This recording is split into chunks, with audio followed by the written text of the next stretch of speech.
Good evening, I'm Brett Jendra. And I'm Mike Baggerman. And welcome into the inaugural episode of Season 6 of the Eagles Nest. Women's soccer held their annual breast cancer game over the weekend. They raised over $1,000 for the cause, but who would come out on top on the field? And the Brockport cross-country team had their only home meet of the season. Find out how they did. Brockport football is coming off of a tough loss and their bye week, but we'll go to Gary Athemus and 89.1 The Point's preseason interview to talk with head coach Rocco Salomone. All this and much more is coming up on the Eagles Nest.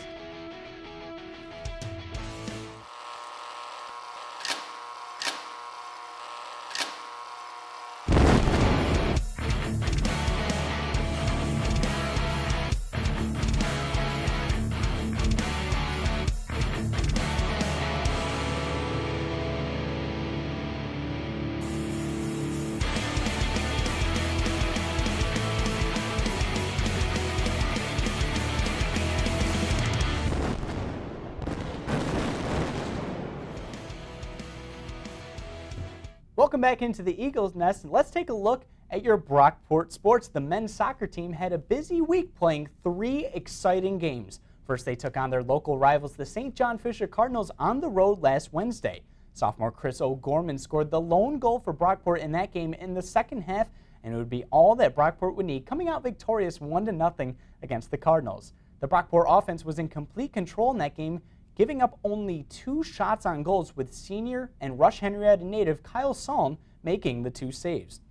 Then on Friday night, the Golden Eagles traveled to Hoboken, New Jersey to take on the Stevens Institute of Technology. After a 1-1 tie at the end of regulation, we were forced to move into overtime, where one overtime wasn't enough.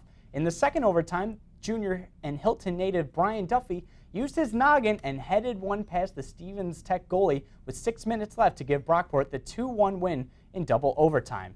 Then on their final game over the weekend, they took on the Kane Cougars in the final round of the Stevens Institute of Technology tournament. Unfortunately for the Golden Eagles, they were unable to convert their chances to score. Brockport goalie Kyle Son made 5 saves for the Golden Eagles, but Brockport fell nonetheless 1-0. The Golden Eagles play only one home game this week on Wednesday, the 14th, against Medaille College. But next weekend, the 23rd and 24th, they take on Buff State and Fredonia at home. And women's soccer opened up the home portion of their season last week with their home opener Wednesday against St. John Fisher. Brockport got on the board first just 10 minutes into the opening period, where junior Gina Lang added her first tally of the season, and just several minutes later, Kayla McGuire would add one of her own with a helper from Katie Gildemeyer. That was all the scoring that would take place in that one. The Eagles take it 2-0. Aaron Asquith had 4 saves. Saturday, the 3rd annual Golden Challenge for a Pink Cure breast cancer awareness game was held at Brockport, where the Eagles faced off against Nazareth College. In the first half, Brockport's Sarah Lawson was able to loft a few great crosses, but the Eagles just couldn't connect on the back door. The complete lack of scoring from both sides would take us into extra frames, where again Nazareth would put it to Brockport early in the first overtime. Just about a minute in, but Aaron Asquith comes up big, and they was there to shut the door yet again, making one of her 5 saves on the day. She would keep it closed for the remainder of the game, and this one ends in a 0-0 tie. Coach Joan Shaka would have preferred the win, but was pleased with the team's effort. On paper, they usually have more talent than us, but we came out organized, we played hard, and we had our opportunities, and I think we took it to them at times. Erin Asquith would make her 3rd consecutive shutout as the Eagles now move to 2-1-1. We're going to take a quick break, but when we come back, see the exciting finish from the cross-country meet. You're watching the Eagles Nest on BTV.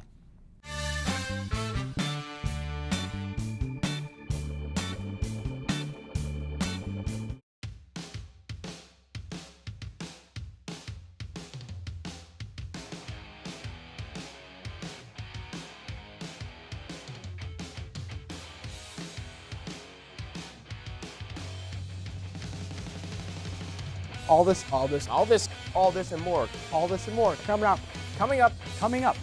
on the Eagles Nest.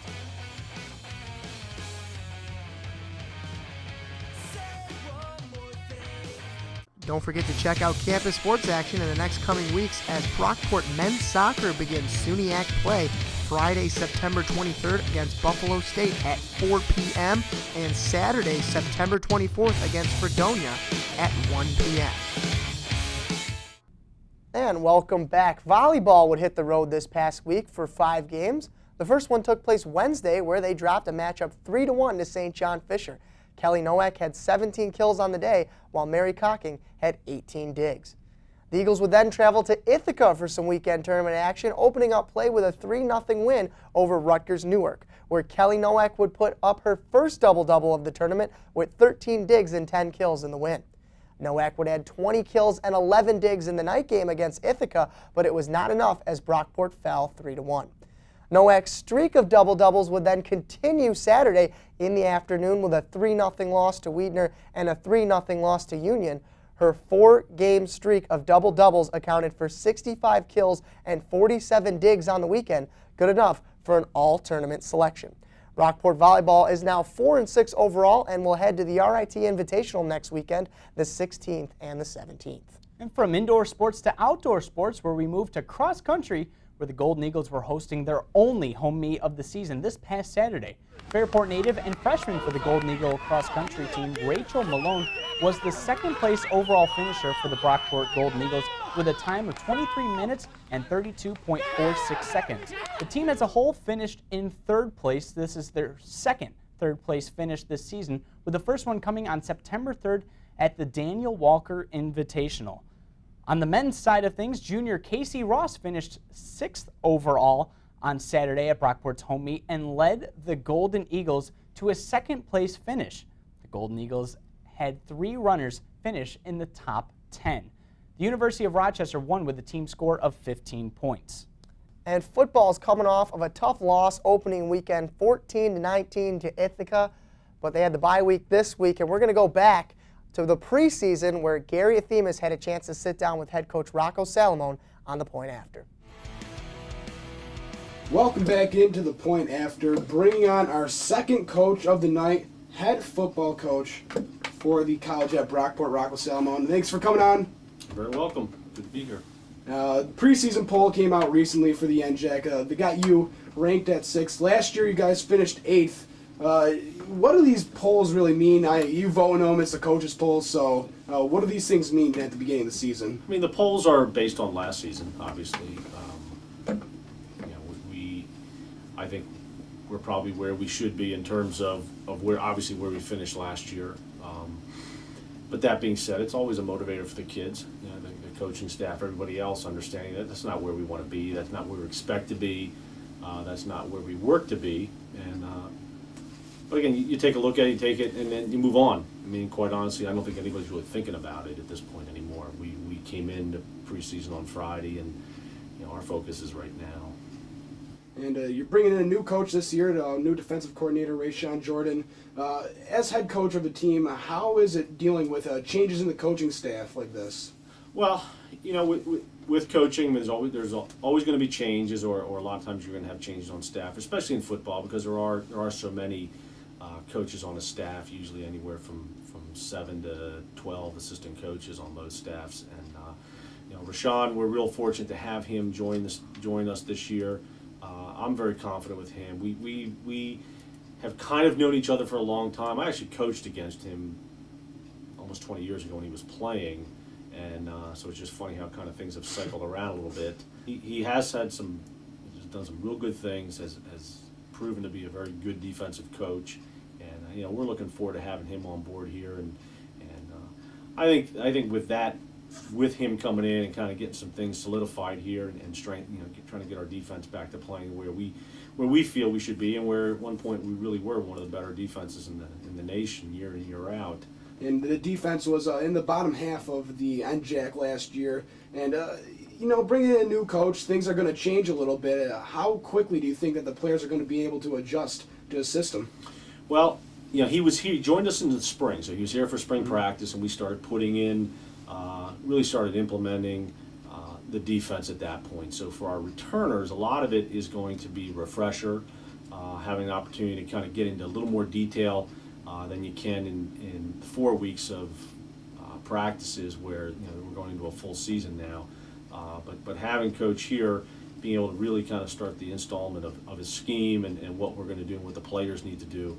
For the veterans, it was key that he was able to be here for spring ball and not starts from scratch here on August 12th. And on the defensive side, you're losing one of your key players, of course, in Nate Bull. Been great for the team over the last few years. Going into this season, how do you replace a guy like that? He's not only a leader, obviously, on the stat sheet, but also an emotional leader like Bull. Yeah, Nate was. Nate. He is. He was always a leader for us, on and off the field, in the off season, in the weight room. Doing all the little things, being very conscientious about the way he does things. He's a great worker.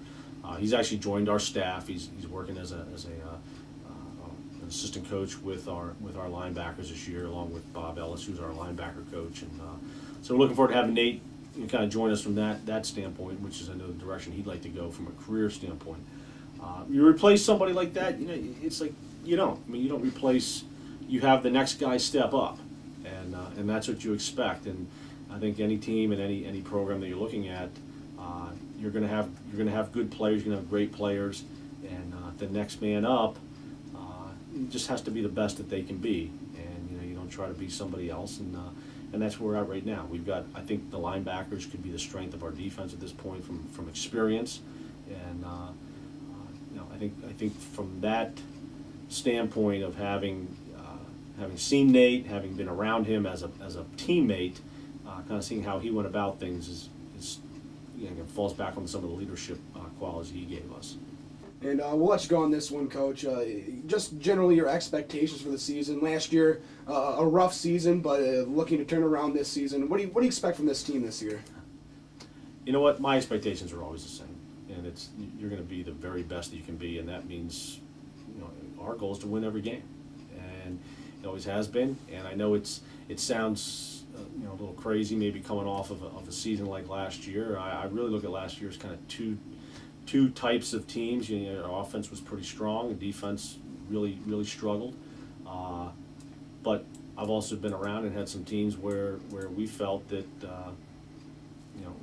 or maybe some other people didn't feel we were strong going into the season, and we made some hay with it, and put together some very good football teams. So we expect to win every game. Whether that happens or not, that's going to go Saturday to Saturday now. All right, thanks a lot for coming on, Coach. That was Rocco Salomone, head coach of the Brockport football team. We're going to take a break. When we come back, talk a little bit about MLB, what's been going on there. You're listening to The Point After. Don't forget to check out your home Brockport sports action as Brockport football has their inaugural home game, the homecoming game, September 17th at 1:30 p.m. against Rowan University.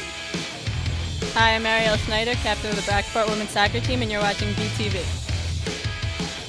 Welcome back to the Eagles Nest. We're moving on over to some Golden Eagle field hockey, and after 2 wins to start the season against Bay Path College and Springfield College, the Golden Eagles had a lot of confidence to start off their season. Last weekend, the field hockey team went to the Nazareth tournament held at Nazareth College in Rochester, but things didn't work out exactly the way that they had planned. In the first game against Denison College, senior Kellyanne Henry scored a first-half goal to give Brockport the lead after the first half.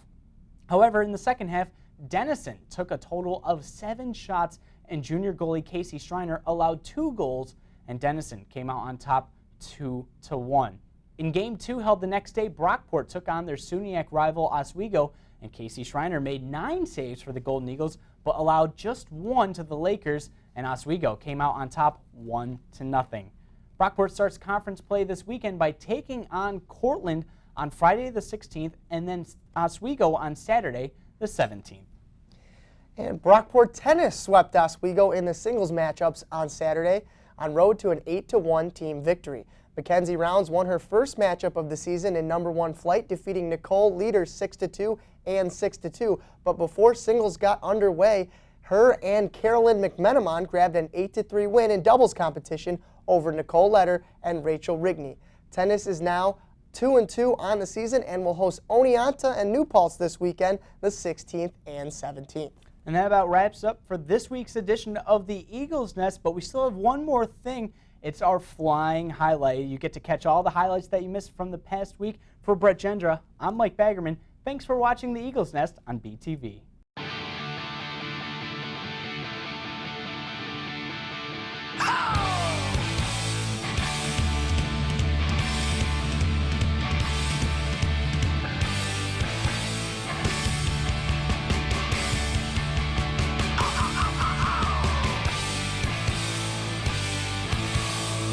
try to do what's right to end the struggle and strife.